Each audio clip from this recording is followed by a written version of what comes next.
Welcome to our deep dive today.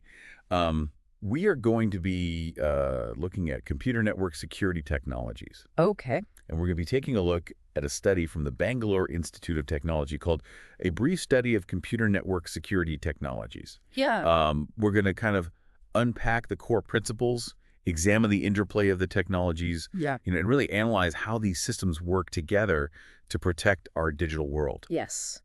The study really offers a pretty comprehensive overview of the network security landscape.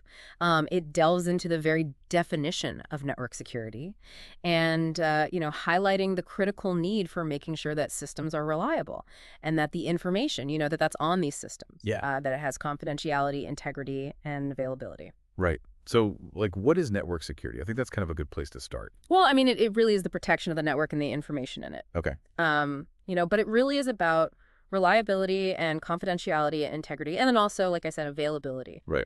So making sure that the information is accurate and the network's reliable, things like that. Okay. The study points to the ITU TX.800 Serero standard as a key framework, Okay. and it actually breaks down network security into three core aspects: Okay. security attack, security mechanism, and security service. All right. So the security attack, is that like basically all the ways people can attack a network? Yeah, basically like the different methods that malicious actors are going to use Okay. to compromise the systems or the data. Okay. And there's a bunch of these. Okay. There's things like denying service, or just access to information. Okay. Modifying a message or replaying it. Okay. Masquerading as someone you're not. Yep. Analyzing traffic, looking for vulnerabilities. Oh, wow. Even just releasing sensitive information. That's a lot. So that was the security attack. What about the security mechanism? Well, that's the actual tools and techniques that you use to stop that. Yeah. Oh, okay. So that's how you're going to defend against these attacks. Right. So, for example, you've got encryption, Okay. which basically scrambles data to make it unreadable, Yeah. if you don't have access to it. Yeah. And then there are digital signatures, Okay. and these basically verify the sender's identity. Oh. So you know who it's coming from. Right. Things like access control. Okay. So you're only allowing certain people to have access Okay. to certain resources. Right. So not everybody can see everything. Right. You can do data integrity checks, making sure the information hasn't been tampered with. Okay. Authentication exchanges to confirm identity. Okay. You can even do things like traffic padding to try to disguise communication patterns. Oh, wow. Okay. So you're being sneaky on your end as well. Exactly. Okay. So that was security mechanism. Right. So what about security service? So the security service is really like the outcome. It's the benefits you get from actually putting these mechanisms in place. Okay. Things like ensuring the authenticity of both the sender and the receiver, Okay. or controlling access to resources. Right. So only certain people can get to certain things. Right. Making sure the information stays confidential and the integrity of the data, Okay. is kept. Okay. And then preventing denial of service attacks. Okay. And then making sure that everything's auditable so that Yeah. if anything goes wrong or you need to go back and check, you can do that. That makes sense. Yeah. So it's kind of like understanding attacks helps you build mechanisms, Right. which then helps you achieve these outcomes. Exactly. Okay. It's a pretty good framework to kind of think about it. Yeah. And the study actually delves into different layers of a network Okay. and how security is important at each of those layers. Oh, okay. All right. So starting at the very bottom, the physical layer, Oh. Security here is really about protecting the physical infrastructure itself. Okay. So that's things like, your cables, your routers, Right. your switches, making Well. sure that nobody's messing with the physical hardware. Right. Because if they get to that, they can really do some damage. Right. Or, eavesdrop on communication, Okay. things like that. Okay. So it's not all just digital. There's this physical element to it as well. Right. And then if you move up, one layer to the data link layer, Okay. this is where you're making sure that you can transfer data securely across a network. Okay. So technologies that are really important here are things like virtual local area networks Okay. or VLANs.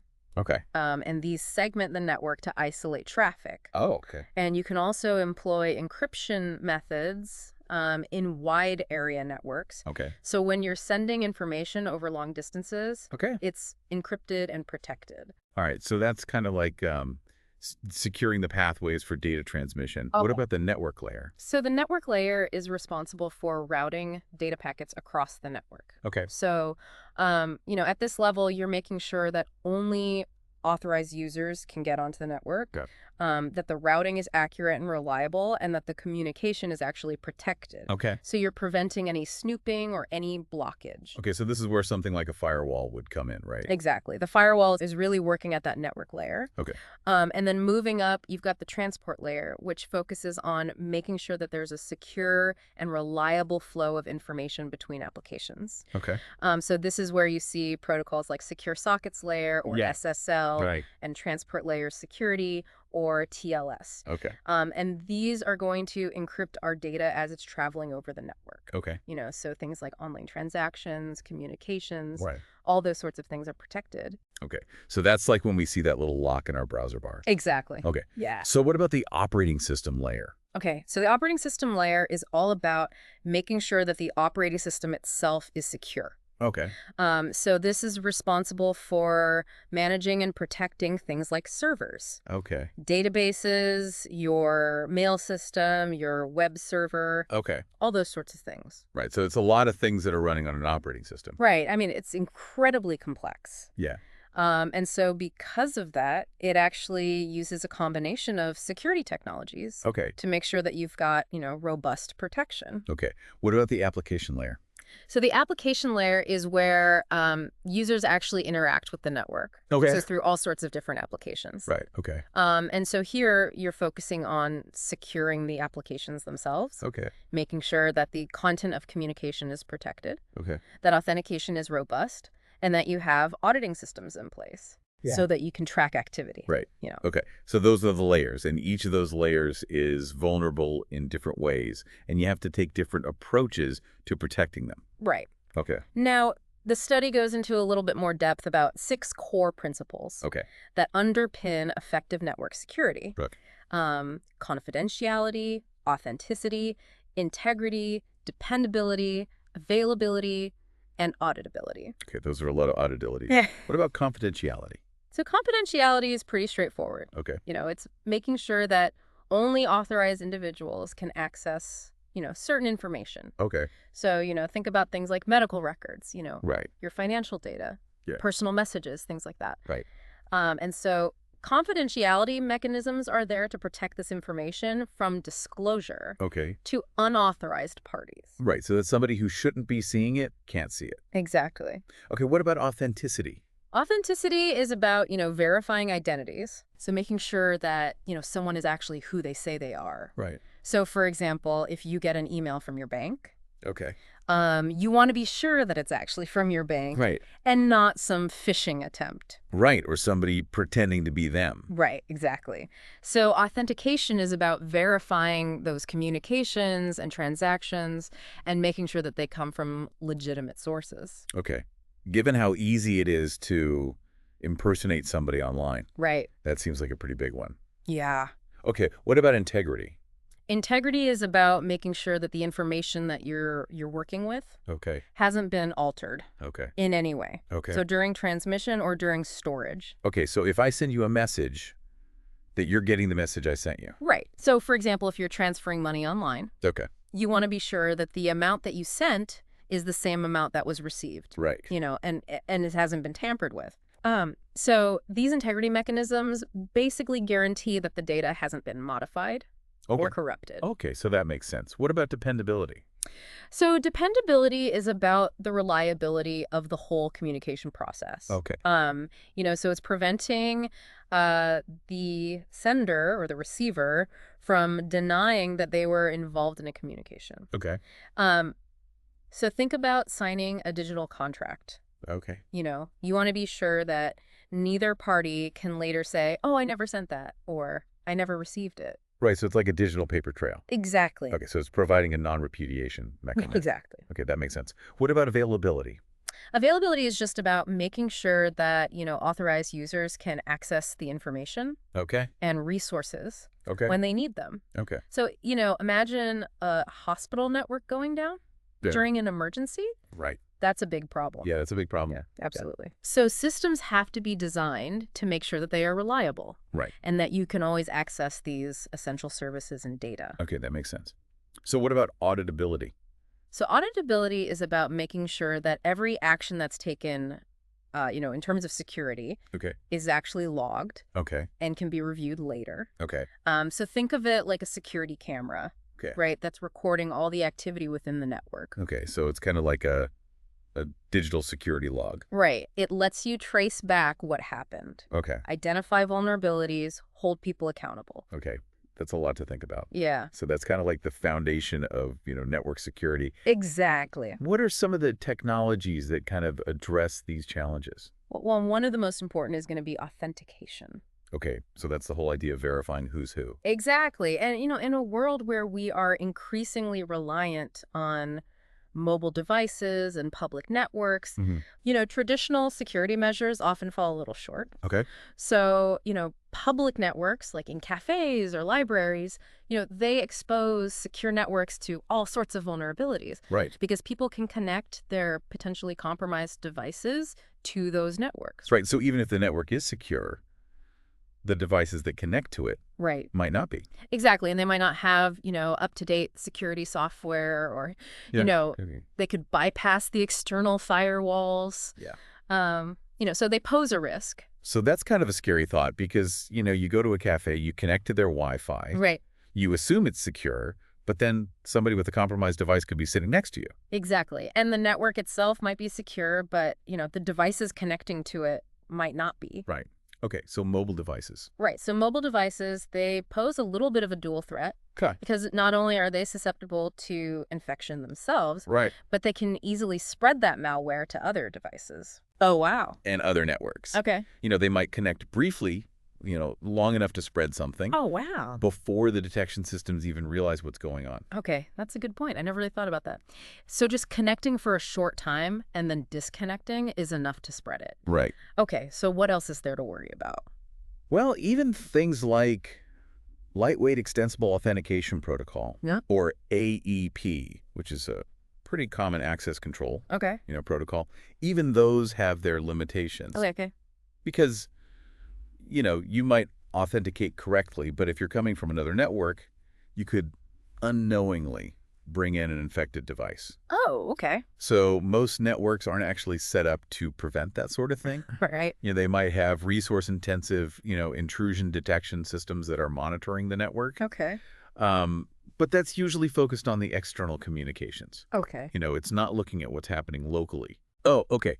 So it's looking for threats from outside, but not threats from inside. Right. So it's like the Trojan horse, it's already inside the walls. Exactly. It's already bypassed the external defenses. Okay. So what do we do about that? Well, a more effective approach is actually to isolate those potentially vulnerable or infected machines. Okay. So you do that preemptively. Okay. And that's where a malware defense system, or MDS, comes in. Okay. So this basically identifies threats Yeah. before they can cause widespread damage. Okay, so it's like a quarantine. Exactly. It's like a digital quarantine zone. Right. Okay. So how does this MDS work? Okay. Well, it's got 3 core components: Okay. vulnerability detection, Okay. quarantine enforcement, Okay. and policy management. Okay. So first you detect the vulnerability. Right. So the vulnerability detection component is constantly scanning devices Okay. for known weaknesses. Okay. So things like, outdated software, missing security patches. Right. Or, I haven't updated my operating system in 5 years. Right, exactly. So, That kind of thing. it's looking for those sorts of things. Okay. And then what about quarantine enforcement? So once a vulnerability is detected, quarantine enforcement comes into play. Okay. And that basically isolates potentially infected machines Okay. while still allowing for essential functionality. Oh, okay. So they can't, spread malware. Right. But people can still work on things that aren't sensitive, Okay. you. So it's not a complete lockdown. Right. It's a controlled lockdown. Okay. I like it. What about policy management? So policy management that's kind of overseeing the whole process. Okay. So, it's constantly scanning and assessing and determining the appropriate level of quarantine Okay. for each device Okay. and making sure that they stay secured and managed, Okay. as time goes on. Right. So it's constantly updating and evolving. Right, exactly. Okay. So what does this mean for the average listener, though? Well, I mean, at its core, authentication is about protecting your data, right? Your privacy, your digital identity. Okay. Every time you log in or access a website or, make a transaction, Yeah. authentication is working behind the scenes to verify identities and prevent, unauthorized access. Right. And as we, move further into this world of interconnected devices and increasingly sophisticated threats, Yeah. robust, multi-layered authentication is just going to become more and more crucial. Absolutely. Okay. So authentication is one piece of the puzzle. Right. What about data encryption? That seems like another really big one. Right. So data encryption, that's the art of, transforming sensitive information into a code, essentially. Okay. And this idea has been around for ages, Right. but the goal is the same, to protect information. Right. To keep secrets. Exactly. But in today's world, I think it's about a lot more than that. Well, yeah, I mean, it's not just about keeping secrets. Yeah. It's really about building trust and privacy and security into all your online interactions. Right. So it's the foundational element for a lot of the stuff we do online. Right. So modern data encryption addresses like three main concerns: privacy, authentication, and integrity. Okay. So how does privacy tie into that? Well, it's about making sure that only authorized parties can actually understand the information. Okay. So think about it like putting information in a secure vault. Right. You need the right combination to get in. Right. So it's safeguarding privacy by just making sure that, only the right people Right. can get to the information. Okay. And then we've already talked about authentication, but how does that tie into encryption? So encryption can help verify the identities of the people who are communicating. Okay. So, it makes sure that you're actually talking to who you think you're talking to. Okay. And that helps to prevent, impersonation and fraud. Right. So it's like, it's not just enough that the data is encrypted. You also have to verify who's actually accessing it. Right, exactly. Okay. So that makes sense. What about the data integrity side of it? So the integrity is all about making sure that the information hasn't been changed during transmission or storage. Okay. So it's like a tamper-proof seal Okay. on your data. I like it. Right. So you can be sure that if any modifications happened, it would be detected. Okay. So what's a tangible example of this encryption in action? One of the biggest ones is going to be Secure Sockets Layer, or SSL. Okay. It's what protects your information when you're shopping online, Okay. banking online, or accessing sensitive websites. Right. Usually you'll see that little padlock icon in your browser. Right. You know. So that padlock means it's using SSL. Right. Okay. So how does SSL actually work?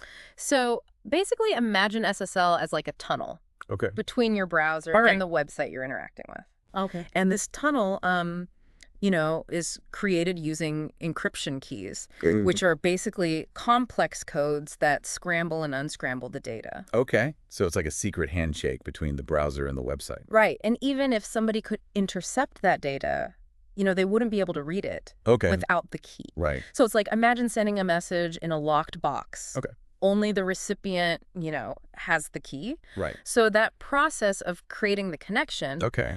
using the encryption keys is called the SSL handshake. Okay. And it happens automatically, in the background, Okay. whenever you're on a website that uses HTTPS, Oh, okay. which is indicated by that padlock. So that's what HTTPS means. Right, exactly. Okay, so every time I see that little padlock, I know my data is being encrypted as it's being transmitted. Exactly. Okay. So what else should we know about how SSL works? Well, it actually leverages both symmetric and asymmetric encryption. Okay, now I'm lost. What does that mean? So basically, it uses, the speed of symmetric encryption, Okay. where both sides are using the same key. Okay. But it also combines that with the authentication capabilities of public key encryption, Okay. where different keys are used Okay. for encryption and decryption. Oh, okay. So it's like it's doing two things at once to make sure it's both fast and secure. Right, exactly. And that way, it's protecting all the sensitive information. Okay. So encryption's pretty important. Right. But But what about firewalls? Aren't those kind of our main line of defense when it comes to network security? Right. So firewalls are kind of like the gatekeepers, Okay. that control the flow of information, Okay. in and out of our systems. Okay. So they're the barrier between our internal network Okay. and the outside world. Okay. And they're basically filtering traffic Okay. based on, a set of predefined rules. Okay.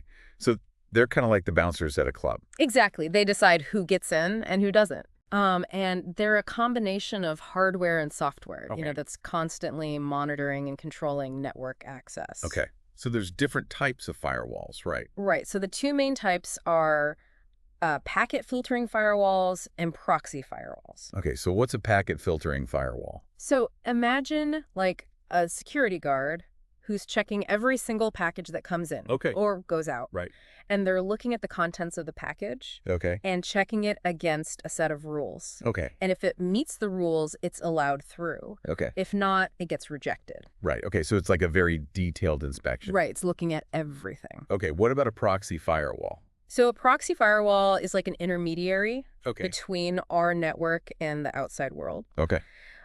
So instead of us connecting directly to external servers, Okay. our requests go through this proxy server first. Okay. And then the proxy server examines them. Okay. And if everything looks good, it forwards them on. Okay. So it's like a middleman. Exactly. It's like having a trusted intermediary, Right.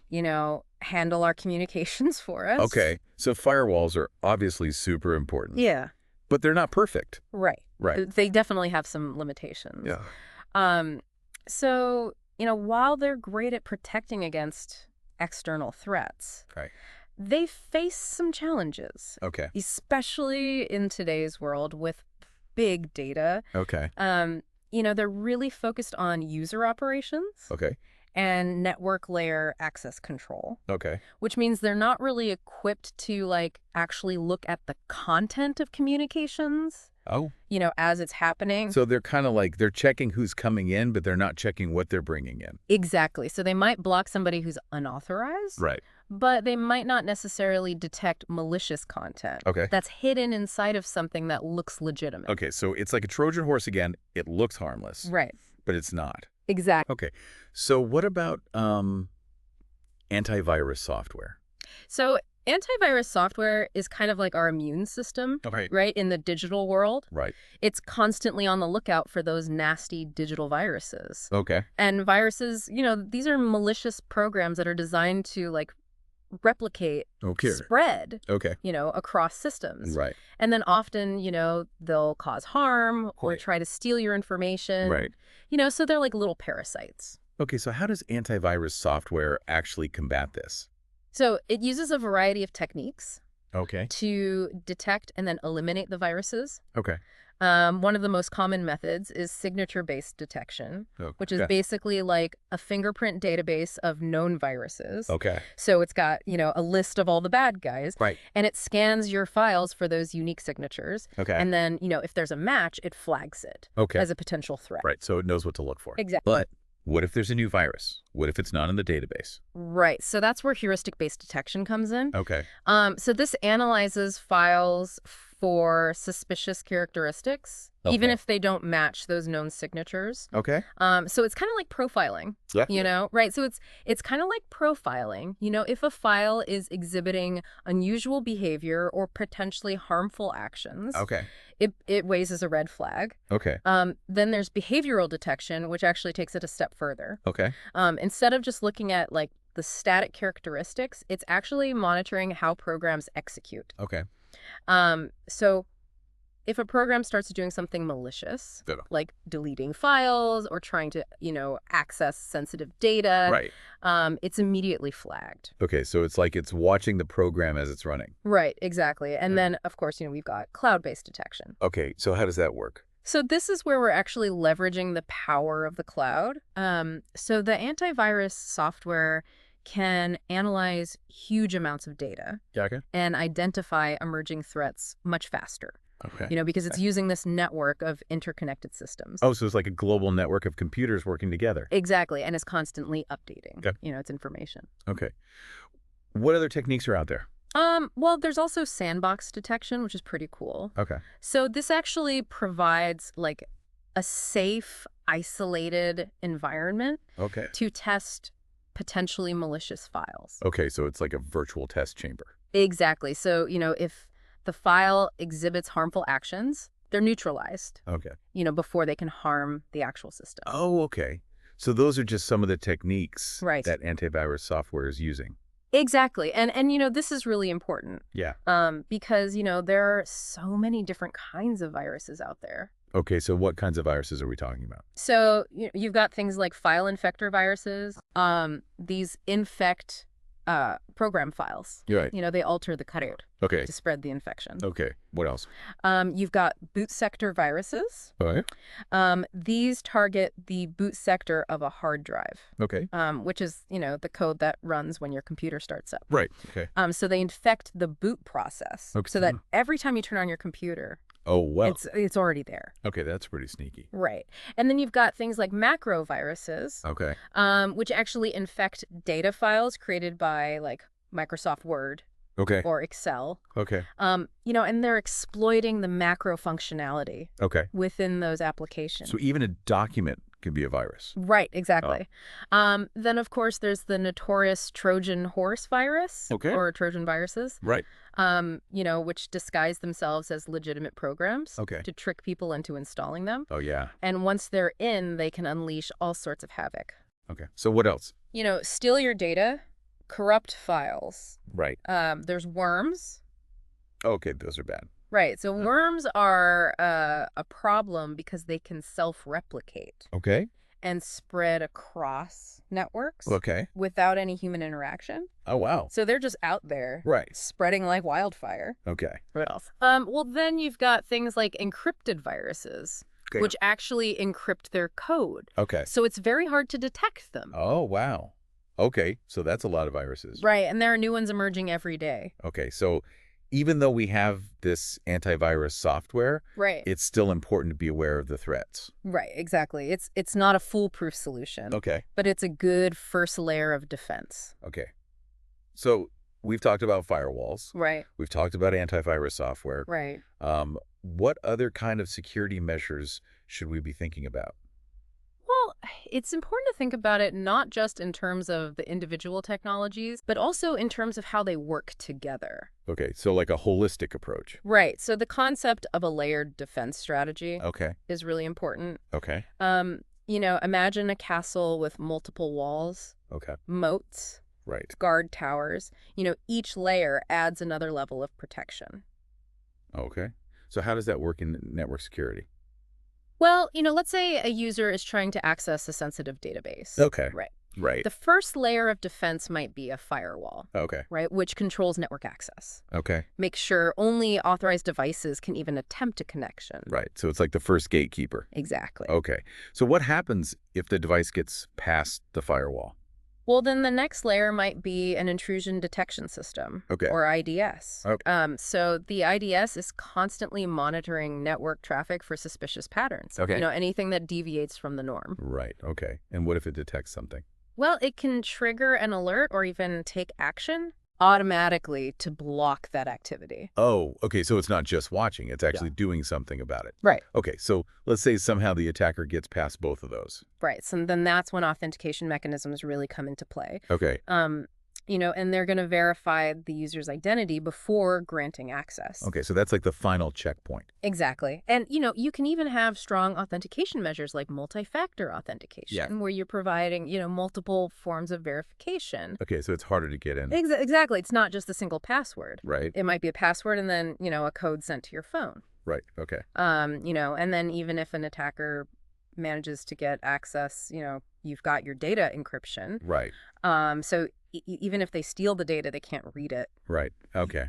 So that's a pretty impressive layered approach. Right. It's about creating, multiple obstacles. Right. Okay. So technology is obviously a big part of network security. Right. But it's not the whole story. Right. Right. I mean, technology is great, but it's only one part of it. Okay. We really need to have a comprehensive approach that encompasses, not just the technology, but also, robust policies. Right. And most importantly, user awareness. Okay, so what do you mean by user awareness? So, a lot of times the weakest link in security is actually the human element. Oh, yeah. Right. Right. No matter how good the technology is, if somebody makes a mistake or it's negligent, Right. it can undermine the whole thing. So how do we improve user awareness? Well, education and training are really crucial. Okay. People need to understand the threats. They need to know how to follow best practices, Right. and really just become active participants Okay. in maintaining a secure environment. Right. So it's about making everyone part of the security team. Exactly. And that's really important as we move forward. Absolutely. Okay, so we've talked about a lot of the foundational elements Right. of network security. Right. But let's dive into a specific area that's become really important in recent years, which is wireless security. Okay, yeah. Wireless security is definitely critical. Right. Because wireless networks they're everywhere. Right. Everybody's got Wi-Fi. Right. And so it's really the kind of an invisible battlefield, Okay. where our data is traveling through the air. Right. And it's, Yeah. potentially vulnerable to interception, Right. eavesdropping. Okay. So what do we do about that? So at the heart of wireless security is something called Wi-Fi Protected Access, Okay. or WPA. Okay. And this is a protocol designed specifically to secure wireless networks. Okay. So it's protecting the data Okay. that's being transmitted, Okay. over the airwaves. So it's kind of like putting, a shield around the Wi-Fi signal. Right, exactly. And WPA actually uses some pretty advanced encryption algorithms Okay. to scramble the data that's being transmitted. Okay. So even if someone's listening in, Right. they can't understand it. Exactly. Wow. And WPA has evolved over time. So, you've got WPA2 and WPA3 now. Right. Which are even stronger. Okay. They're using more robust encryption, and they've got better authentication protocols. Okay. So what else can we do to secure our wireless networks? Well, another really important thing is network access control, or NAC. Okay. And this is basically a set of protocols and technologies Okay. that control which devices can actually connect to the network. Okay. So it's like having a guest list. Right, exactly. Okay. And NAC can be implemented in different ways. Okay. You could use MAC address filtering, Okay. where, only devices with specific MA addresses Okay. are allowed to connect. Okay. Or you could do, certificate-based authentication, where the devices actually have to present like a valid digital certificate. Oh, wow. Okay. So it's really about verifying the identity of the device Right. before it can connect. Exactly. Oh. And NAC can also enforce security policies. Okay. So, making sure that devices meet certain requirements Okay. before they're allowed to connect. Okay. So things like having, up-to-date antivirus Right. or operating system patches. Right. So it's not just about who, but it's also about what. Right. So you're preventing compromised devices from getting onto your network. Right. Okay. So wireless security is obviously a big deal. Yeah. What about intrusion detection and prevention systems? So intrusion detection and prevention systems, or IDPS, Okay. these are, really the watchful guardians Okay. of our networks. Okay. So they're constantly on the lookout for suspicious activities, Okay. and they're ready to take action. Okay. So if the firewall is the first line of defense, this is like the second line of defense. Right. So the firewall is controlling access, Right. but the IDPS is monitoring traffic for actual malicious activity. Oh, okay. So Yeah. it's looking for things that have already gotten past the firewall. Exactly. It's like if the firewall is the Border Patrol, Okay. the IDPS are the internal security forces, Okay. that are patrolling, Okay. I like it. for suspicious behavior. Okay. So what kind of techniques do they use? So they use a variety of techniques. All right. One is signature-based detection, which is similar to what antivirus uses. Okay. So it's looking for known patterns Okay. of attack. Okay. And then there's anomaly-based detection, Okay. which is actually looking for deviations Okay. from normal behavior. Oh, okay. So it's like a baseline of normal activity, Right. and then anything that deviates from that is suspicious. Right, exactly. And you can deploy these IDPS in different locations Okay. on the network. You can have them at the perimeter on individual servers, Okay. even on endpoints. Oh, wow. Okay. And so what happens when they detect something? Well, they can do a bunch of different things. They Yeah. can log the event. Okay. They can block the traffic. Okay. Or even isolate the compromised device. Okay. So they're actively taking steps to protect the network. Right. They're not just observing. Right, okay. You're actually taking action. Okay. Hackers get more sophisticated. Right. Yeah, it's a constant arms race. Right. They're coming up with new techniques all the time, Right. and, we have to keep up. Okay. So what about virtual private networks or VPNs? So VPNs, these are basically like secure tunnels Okay. that protect your data as it's traveling over the internet. Okay. So they create a private network within the public internet, Okay. and they encrypt all the data that's being transmitted. Okay, so why would someone want to use a VPN? Well, they're really useful, especially when you're connecting to public Wi-Fi. Oh, okay. Because those networks are often unsecured Right. and they're really susceptible to like eavesdropping. Okay, so if I'm sitting at a cafe and I'm using their Wi-Fi, Right. I should be using a VPN. Probably a good idea. Okay. VPNs also mask your IP address. Okay. So it makes it look like you're browsing Okay. from a different location. Okay. Which can be good for privacy and anonymity. Right. And a lot of people use them to bypass geographic restrictions, Okay. on content. Right. So you can access content from other countries. Exactly. But it is important to choose your VPN provider carefully. Okay. So not all VPNs are created equal. Right, because some of them, they might actually be logging your activity Oh, wow. or even compromising security themselves. Okay, so you have to do your research. Exactly. Okay. So we're talking about, a lot of different security measures, a lot of different technologies. Right. What about the role of artificial intelligence or AI? So AI is really starting to transform the cybersecurity landscape. Yep. And that's because AI algorithms are really good at analyzing massive amounts of data, identifying patterns Okay. and learning from experience, Okay. which allows them to detect anomalies Okay. and threats Okay. that, human analysts might miss. Oh, okay. So they can see things that we can't. Right. AI can also help automate some of the tasks Okay. that security professionals have to do, Okay. which frees them up Okay. to focus on more strategic things. Right. So it's not about replacing humans. Right. It's about making them more efficient. Exactly. It's about augmenting their abilities. Okay. I like it. And as AI gets better, Right. we can expect to see even more, innovative applications Okay. in cybersecurity. Right. So it's really going to change the game. It has the potential to, yes. Okay. But we have to be careful with it. Right. I mean, AI is not a silver bullet. Right. It's a powerful tool, Right. but we have to use it responsibly. Absolutely. And we have to make sure that human oversight is always there. Exact. Okay. So what about data loss prevention or DLP? So DLP is all about safeguarding your sensitive information, Right. So it's about preventing data breaches and protecting your most valuable assets. Okay. And it's, a set of strategies and technologies Okay. that are designed to do this. Okay. So it's like creating a safety net Okay. around your data. Okay.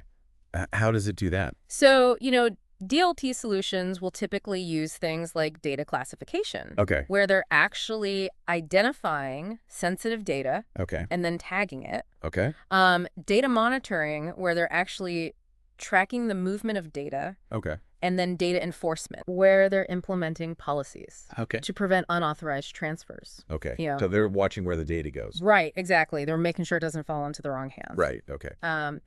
And these DLP solutions can also scan, outgoing emails, Okay. attachments, Okay. web traffic Okay. for sensitive information, Okay. and then they can block or redact that content. Oh, wow.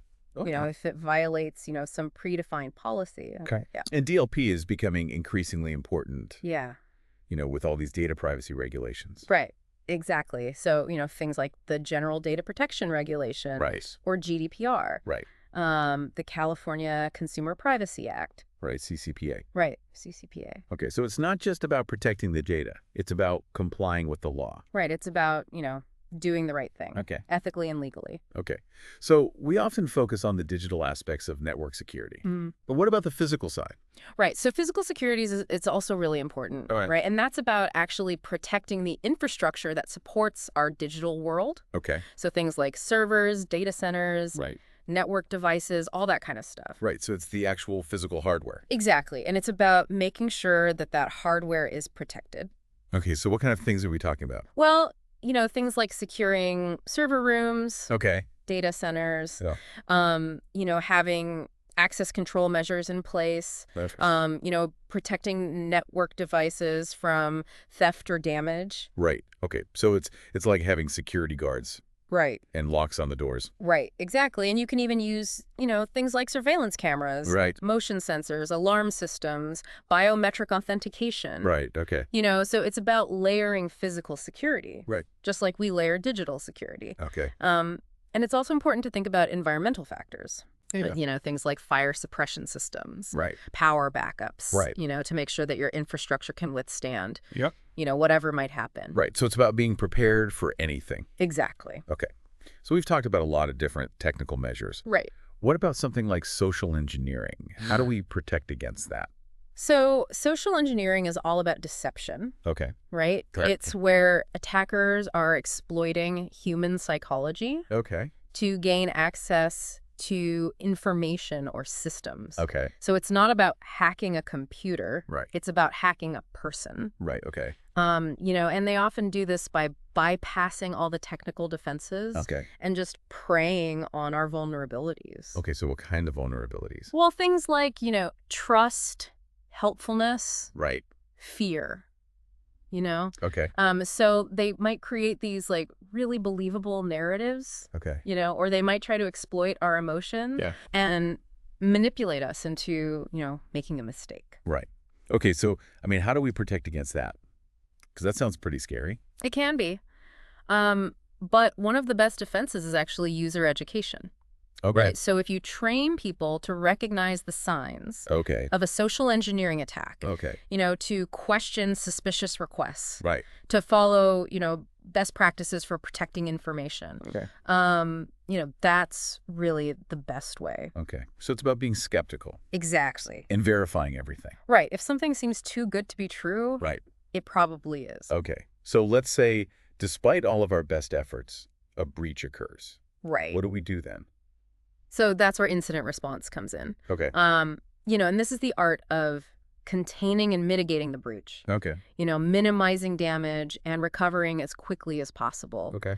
And, it's not a matter of if, it's a matter of when. Oh, wow. Okay. So we should always assume that a breach is going to happen. Right, because no system is perfect. Okay. Wow. Right. Right. And so having a plan in place to Okay. handle these incidents Okay. is really important. Okay. So what should that plan look like? So, an effective plan is going to outline, who's responsible for what, Okay. how you're going to communicate, Okay.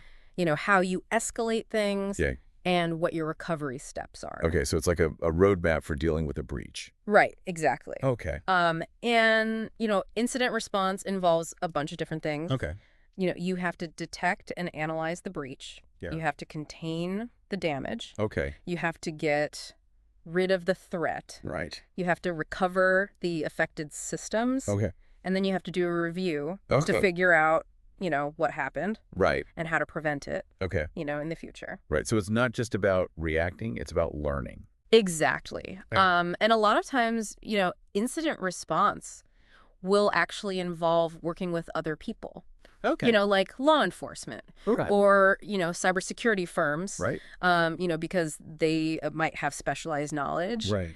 and resources that you don't. Okay. So it's about, realizing that we're not alone in this. Exactly. Okay. So what about something like regular security assessments? So regular security assessments, these are really important. Okay. And it's basically like, a health checkup Okay. for your networks. Okay. You know? Okay. And how often should we be doing these? It really depends on your organization, Okay. but it should be done regularly, Right. Because the threat landscape is constantly changing. Right. And new vulnerabilities are emerging all the time. Okay. So what kind of things do these assessments cover? Well, they can include things like vulnerability scanning, Okay. where automated tools are used to scan your systems, Okay. for known weaknesses. Okay. There's penetration testing, Okay. which is really cool. Okay. This is where ethical hackers, Oh, wow. they actually try to break into your system. Oh, okay. To find the weaknesses. Exactly. Yeah. So it's like a controlled attack. Right. And then there's also security audits, Okay. where independent experts are actually coming in Okay. and evaluating your security policies and procedures, Right. Okay. and controls. So it's kind of like a multi-pronged approach. Right. Yeah. You're looking at it from all angles. Right. To Okay. make sure that your defenses are, up to snuff. Okay. What about something like disaster recovery planning? So disaster recovery planning, this is really about making sure that you can continue operating. Okay. Right. So disaster recovery planning, this is really about making sure that you can continue operating. Right. If something catastrophic happens. Right. So whether it's a natural disaster or a cyber attack or even just, a system failure, Okay. disaster recovery planning is about having a plan B. Right. Okay. So what should that plan include?